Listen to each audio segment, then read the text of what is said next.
See the red? Okay. Okay, ladies and gentlemen, Rakesh is next to me. Uh, People call you Cash. Cash from my Yes. company, yeah, now. Okay. Um, Today is the first time I see you, but so far I'm, if not to say fall in love with you, but but really enjoy your company. Thank you. You came on time. You kind of helped me to put the lights, the sound, the camera, the tripod, and you, from the first moment, everybody on the crew loved you, and you really Thank you. a great addition to our team. So thank you so much for coming, and I wouldn't see you as just the casting director. I can see that you can do all those other types, from rolling cables to like setting up lights and Yeah. sound. So it's really a great thing to see a fellow creator who has a variety of skills capable to Right. do things. Yeah. But let's talk about you what you do best, being a casting director. Yeah. Tell us a little bit about what is it. Well, it's just for me, it's helping other actors because I've done acting a while back before I became casting director. Last project I did was Birdman, and they play a role, and that was just out of the blue from another casting director I personally knew, and from that on, I was like, let me help Do other you need cast. to have particular looks or voice? No, Let's say it's just I'm being older. you. I'm 45. Right. I have belly. I'm not like really skinny. Do I get Right. casted or You like will because you have a uh, character. What I've noticed I with have a other- number of characters. Yeah, casting directors love that. They will love someone that's not just an act that could build on other characters or Mhm. create characters on Okay. set. So they love that. Okay. Uh, if someone wants to become actor, model, or talent and get a gig, what do they need to do to get your attention? I'm pretty sure every day you get a lot of Yeah. resumes, texts, and stuff. How to get attention of For someone like me, yourself? basically be professional. On the email, do not. If you want to flirt, be flirtive, but don't be like then after. I got plenty of guys, girls especially, like they would be like, "Hey, sweetie, how are you? How's everything?" And then they're like, "Yeah, I'm married." I'm like, "Then why did you flirt with me first? Then be professional. Be that you want to just work and you want to send me Mhm. stuff for work." Then I'll be like, "Okay, great. Then if you flirt with me, I'll flirt back. I'm not gonna be like, okay, be professional. It's attraction, so it's like that. Mhm. But when you're on a set or just talking to me on Facebook or whatever it is, let me know that you just want to be here for work, and that's it. If it's something else, then I would be okay. But if you just tell me something, then be that. But always be professional to me. Be courteous. Be confident that you know what to do on set. You know how to read scripts, dialogues, whatever it is. So for me, it's just to do that. It's like don't be like two-faced, basically. Okay. Yeah. My next question to you is, as a casting director, Right. you are relevant so many times, and there are so many casting directors used to be in the past, Yeah. and now the market is shrinks so much drastically because of the Instagram, and so Yeah. many directors just hire the talent directly. How to stay relevant? How to get those gigs? What do you do so you get hired? I tell get paid? I tell my clients like I have professional people. It's not just people that have But the fame like or like the high But rollers, is- whatever it is, the Are, audience. are you getting them because you are so much cost effective? Let's say if I get that star, let's say she will charge me $10,000. Right. If you get the same star, you can get same talent for let's say $3,000. So obviously it's worth to go through you right? to get that talent. Because it's more with the talent. Basically, it's more a relationship with the casting director. It's more like they will lower the rates or work for you because they know you're reliable. They won't. They will know that you're not gonna be jerking off with them. Like basically, tell them, "Oh, do the job and you'll get fame and fortune." But let them know that you will be professional, be there on time, do the job. Mhm.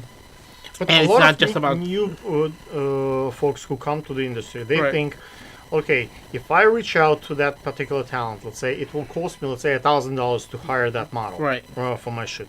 But if I reach out to that model through the casting director, it will the same talent will cost me plus additional fee of a casting director, so it will cost me like $1,500. But So they don't really actually understand that through the using casting director could be actually instead of $1,000 could be $500. right, because it's more professional relationship with these people. I've noticed a while, volume, like you mean? the volume wise, yeah, because it's you could tell them, look, and it's also because like if you basically if the client goes straight to the talent and they say the rates, and talent will basically harass you guys constantly. They will be like, I want my money now. I want this. I want this. I want this. I want this.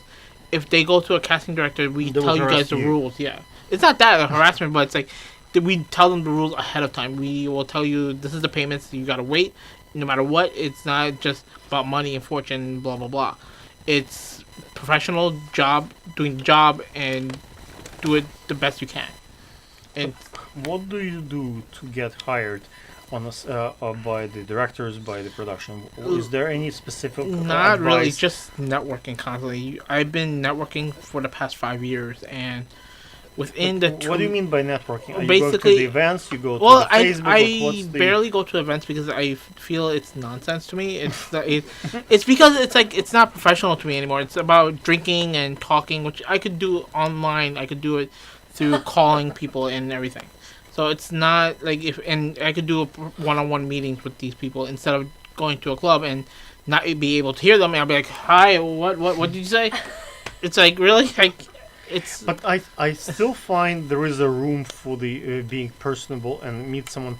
One thing is, look, I spoke with someone professional, and I'm sitting in my cozy space, and the person sitting in their cozy space, and we Right. talk on the phone, by email, but Right. it's still kind of doesn't have the proper No. bond. And when we go out actually and we spend time together, or we like come here in space and we create something, you kind of see how the person is. The person comes on time, person reliable. You Right. kind of That's have what a I would do, is, you like, have a that's- sense Right. that the person is cohesive with you, and then you can do much more with that person Right. rather than someone you spoke 10 times on the phone but you don't know really. Right, well, because like, if you have a bond, then you're not gonna have an issue. Once Yeah. you meet person, look eye to eye, you kind of can tell if you're gonna have might have a problem down the line. Not always, but sometimes. right, yeah, because it's like once I have the meeting with you on the phone or Skype or whatever it is, all these social media sites and everything, I would have a personal meeting one-on-one in their house or coffee shop or anything like that to find out how they're feeling, how they react to a project, or what they will talk to me about.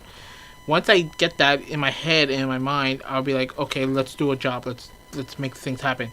But if it's at a party or an event, I will be like, okay, here's my card. Call me whenever you want. Here's my card. Here, I'm like, How do you prep your talent for the gigs, for the projects? Do you say to them? Do you give them let's say, this is the checklist. You have to bring heels. You have to bring your makeup. You Yeah. have to have your ID. Like you give them the. I give like, everything breakdown from what the client or the AD producers tell me. I tell them every details. If for some reason they forget it or whatever it is, I'm not gonna be like, okay, you're fired, get out, blacklisted, which I've noticed with a lot of other casting directors, the casting companies. I will give them another chance. I'm not gonna be like, bye, goodbye, and that's it, done. For me, I like having a relationship with my talent. I like being friends What with would them. talent needs to do to really piss you off? So I haven't had would that- Say, that's it. I'm not talking to that talent ever again. I have some that are like that, but it's mostly through phone.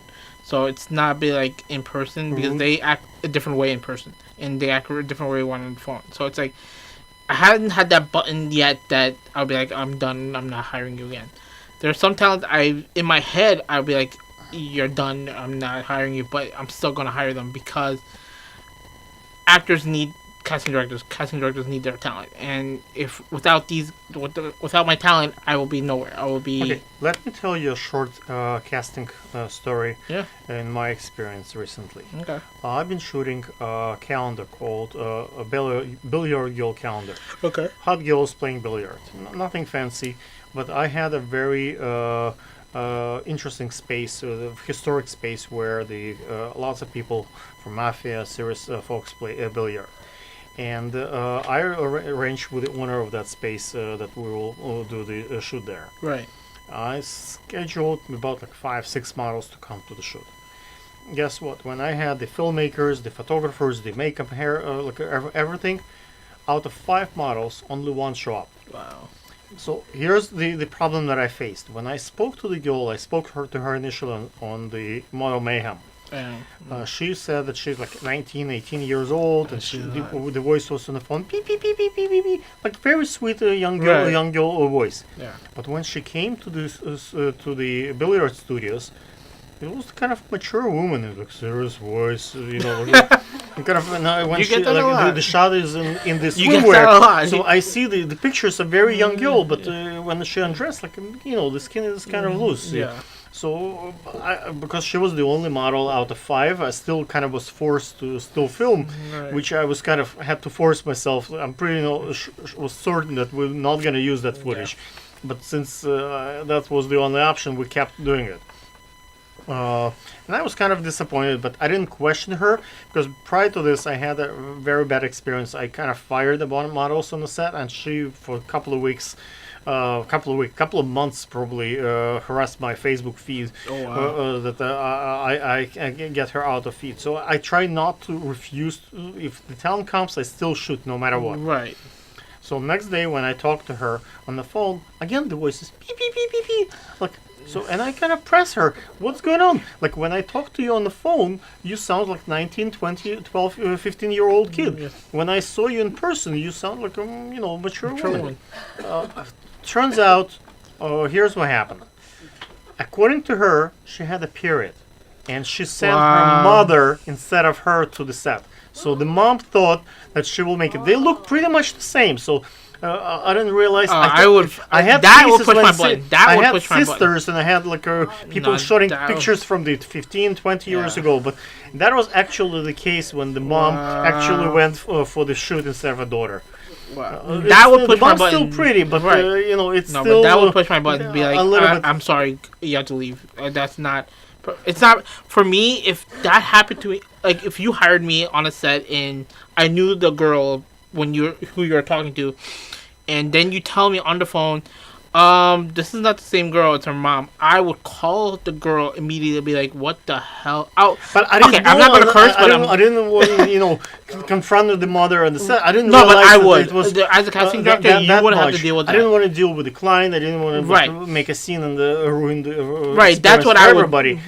But that's a real life experience, man. It does. That's for me. I would meet every actor I have on my roster.